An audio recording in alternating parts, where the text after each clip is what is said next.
Hey guys, if you're watching this, that means you've got this Patio Pleaser tasting kit. And hopefully you got a bunch of people gathered around and you're gonna try these wines at home. Now you may be asking me, Frank, why is this called Patio Pleaser? Okay, I'll tell you what, check these wines out. These are kind of light spring wines, and that's what we're shooting for here. So what we got, we've got all these wines, but we got some extra stuff for you too, okay? You know, spring comes around and you're looking for a nice garden flag.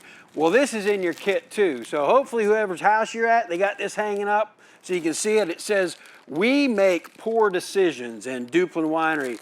And I've made a few poor decisions on my own. Now, if you don't have a nice hanging flag hanger, I guess is what you'd call it, you can do what I do. Take a thumbtack, push it in a tree, there you go. You got a flag hanger.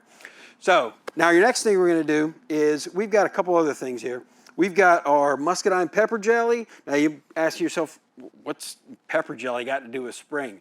Tell you what, you take this, put it in a pan, add some Old Smokies in there, mix those around, you get an awesome, awesome appetizer for any nice spring or summer day. So that's your Muscadine pepper jelly you're gonna get in there.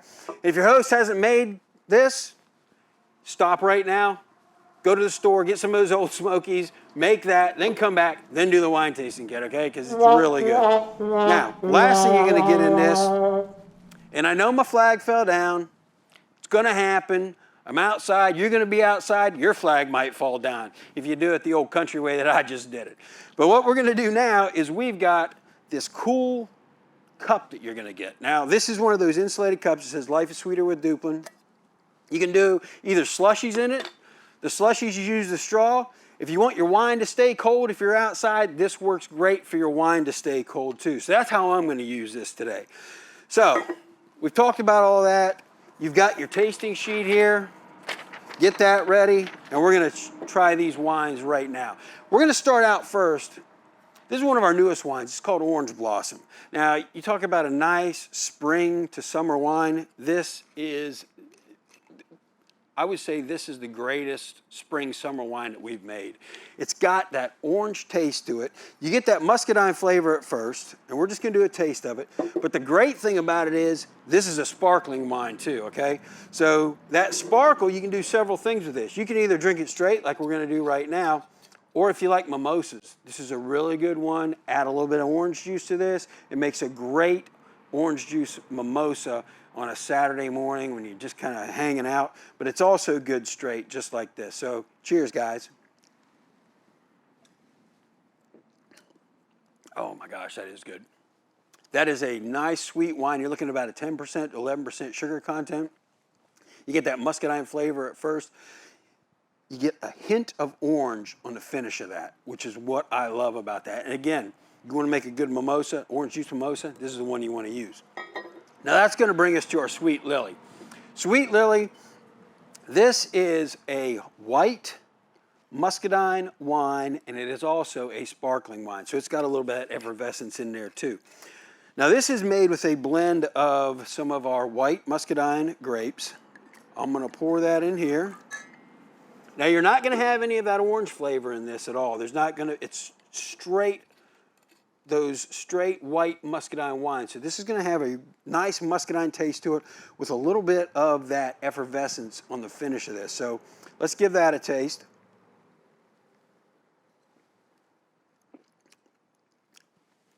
That tastes exactly like those Scuppernong grapes that I used to eat when I was a kid. I had friends and family that would grow those muscadines. The only difference is it's got that effervescence in there. So it's got a little bit of that bubbly, which I really love. This is another good one to do mimosas with, but I'll tell you what I like with this one. This is great with orange juice. This is really good with pineapple juice. I love this one with a little bit of pineapple juice. It makes an awesome pineapple juice mimosa. Now that's going to bring us to a wine we've had out for quite a while now. We came out with this in about 2015. I'm sorry. The Sangria Red and the White we came out with in 2015. The Sangria Rosé, which we're trying, that one we came out with about 2 years after that, around 2017. And this is called our Sangria Rosé. Now, you know, you can make a sangria at home. You can get the wines, add your fruits in there, let that marinate overnight in the refrigerator. what we decided to do was just make it easier, okay?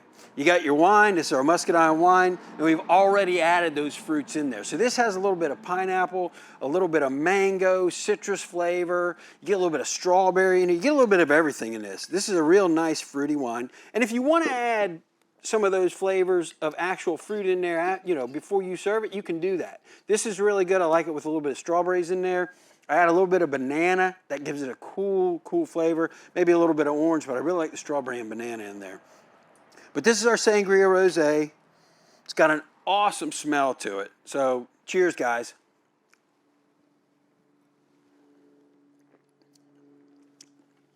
I really get the strawberry taste in that mixed with that citrus. That's kind of got a strawberry citrus mix to it.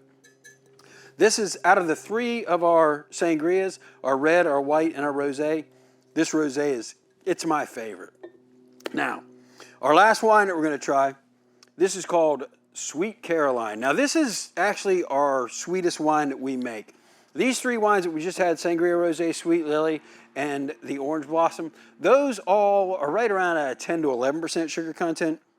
This kicks it up a whole notch, whole 2 notches actually, to 13%. So between that 10 and 11, this is 2 whole percent more sweetness than these two. So if you like a sweet wine, almost a dessert wine, this is for you. And it's called Sweet Caroline. Now this is a blend of some of our, these are our late harvest grapes. And it's a blend of some of our different red Muscadine grapes. But again, it's about a 13% sugar content. Some people call this Kool-Aid with a kick. That's what, that's what some people call it. It's like an adult Kool-Aid. That's how sweet this is. You smell that, you know what it reminds me of? It reminds me of when I was a kid running through the woods and we'd see these muscadines hanging in the trees, and some of those that were on the vine that they had started to get super ripe, they'd kind of drip that juice, and you could smell that juice as you're walking through the woods. That's what that reminds me of. Back when I was 10, 11 years old playing in the woods. So let's taste it. Cheers, guys. Man, it tastes like those too. I remember taking those off the tree and popping those into my mouth. The vines ran up the trees, so they used the trees kind of as a support. So it looked like they were growing in the trees. So we'd pick them out. When we were kids, we thought they were growing in the trees. We didn't realize it was a vine, but yeah, that's the way they kind of grow. We'd pick those off of there, pop those in our mouth. Some people like to pop them, just eat the inside. It's a lot sweeter that way. If you eat the skin and the flesh, you get a little bit more of a bite to the end of it. I like it that way. This does not have quite that bite to it. The Sweet Caroline, to me, it's smoother. It's like you took that muscadine, popped it, and ate the inside and threw the skin down. But I'm telling you, these 4 wines right here took me back to when I was a kid, walking through the woods, those spring days, sitting in the backyard, maybe just eating those muscadines that we had picked that day out in the woods. These are great, great, nice summer wines. And don't forget, use these two as mimosas. These are great mimosas. This one, orange juice. This one, use the pineapple juice. These, get them really cold and just sip on them. Sit out on your patio, in your backyard like I'm doing right now, and I'm telling you, you're gonna have a great day. But guys, thank you. I hope you had a great time doing this, and we will see you next time.